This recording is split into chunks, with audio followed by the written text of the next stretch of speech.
Perhaps you give to support Israel. Perhaps there's a young entrepreneur in Israel who needs money to start a business. Or maybe you give to help the starving child in our local community. Perhaps you're like me, and you give because you know it's our obligation to take care of one another, to take care of the Jewish community. How many of you have been to a training before? Raise your hand. A good number of us. When I've been to these trainings in the past, they try to teach us about the features and benefits of Federation. You guys all know that Federation is an unbelievable organization. There are countless wonders that Federation does throughout the world. But you know what? People don't give money intellectually. People don't make decisions intellectually. They make decisions emotionally. And it's important that you touch their spirit. And that's why it's important that you understand why you give. In order to make an emotional connection with yourself and make an emotional connection with that person. It's my blessing tonight to get to talk to you about the Resource Guide. And I want to thank Stuart. You did an absolutely wonderful job in putting together this Resource Guide. And I hope all of you will read it, cover to cover, just like I did. No? Nothing? Yeah. Thank you. It's very important that you read this, just to understand the case for giving. Read the telephone scripts. We don't have time to go through the telephone scripts in depth tonight. Whether you use scripts or not, it's important that you read it just to know a guideline of what to talk about. Now, the reason that we do training is to get people to make their calls. How many of you have been or are a division head? Hands? A good number of us. What if all of your workers actually made all their calls? Wouldn't that be amazing?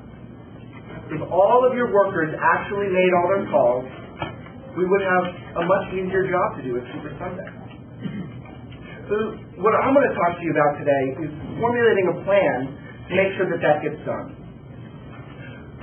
Stuart gave a great icebreaker, and we talked about a lot of the obstacles that people have to overcome in order to make their calls. They face the fear of rejection. And I think Sheldon summed it up perfectly. You're not speaking for yourself. You're speaking for others less fortunate than you. We talked about how difficult it is to ask for money, and that money is a taboo subject.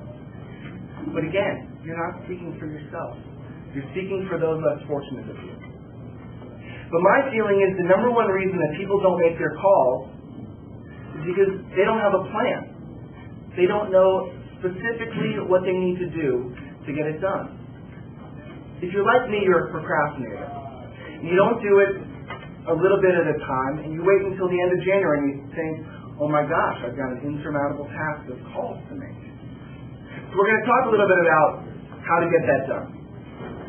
Now, before you ever make a phone call, there are a few things that you need to do. The first thing Bonnie spoke about eloquently today, you need to make your own gift. You cannot ask someone else for money unless you are emotionally committed to that cause.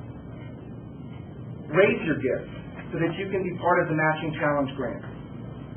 The second thing you need to do after you've made your own gift is log in to the file sharing website on the Federation website. There are innumerable amount of resources on there for you, and this is where you can go to get your cards and other information. So if you have not logged in before, please call Wendy at the Federation. She will help you get everything set up to get onto the website. The third thing I think is the most important thing. Make a personal call to them to invite them to kick off. Don't ask them for money. Make an introduction first without asking for money. Could you imagine if we had 250 people at kickoff? Could you imagine if you called someone and said, I'm not calling you for money. I want you to be my guest to come with me to hear a night of Jewish comedy. Asking for money is about making a personal connection. So this is your opportunity to not only expand your network, but make an emotional connection with another person. Additionally, the Federation has letters on the file sharing that you can download and send to your donors and let them know that you will be contacting them later this year. I personally think it's a lot easier to ask someone for money if I have a little bit of familiarity with them. So please, take the time to do that. If you're on Facebook, Facebook them. Be a part of their network. Then you need to make a plan to complete your calls. Calls get started after kickoff. Kickoff is Wednesday, December the 2nd. You need to have all of your calls wrapped up about a week before Super Sunday. And I hope that you will all come to call for Super Sunday, because again, Melanie and I are chairing it. When is Super Sunday? Super Sunday is Sunday, February 21st. Thank you very much. So that gives you about 3 months to finish all of your calls. About 13 weeks. Most of us get about 10 to 15 cards. You take one per week, you've completed your goal. How do you eat an elephant? One bite at a time. Right? One bite at a time. So just take it in small chunks. This is a great way for you division leaders to keep your workers accountable. Let them know your expectations before solicitation season starts. Let them know. I think a good plan for you would be to try to get one per week done. At the end of the first month, you know that they should have 4 calls completed, checked off their list. And if they don't, gently remind them that they should. You should be checking in with your workers at least once a month. One of the most important things that you can do is ask for a face-to-face solicitation. I know we talked about answering machines and caller ID and how difficult it is to confront someone on the telephone because it's so impersonal. Again, and I think everyone has tried to talk about this today, you're making a personal connection. You're making an emotional connection with another person. You are a steward of the Jewish community. Get that across to them. A lot of these people have no contact with Jewish Federation 365 days a year. You are the face of Federation to these people. Be that face. Go out and meet with them. In the book, there is a very nice step-by-step guide on things to talk about when you are making a face-to-face solicitation. So please, read that. Invite them to coffee. Invite them for lunch. And remember, you're enhancing your own network.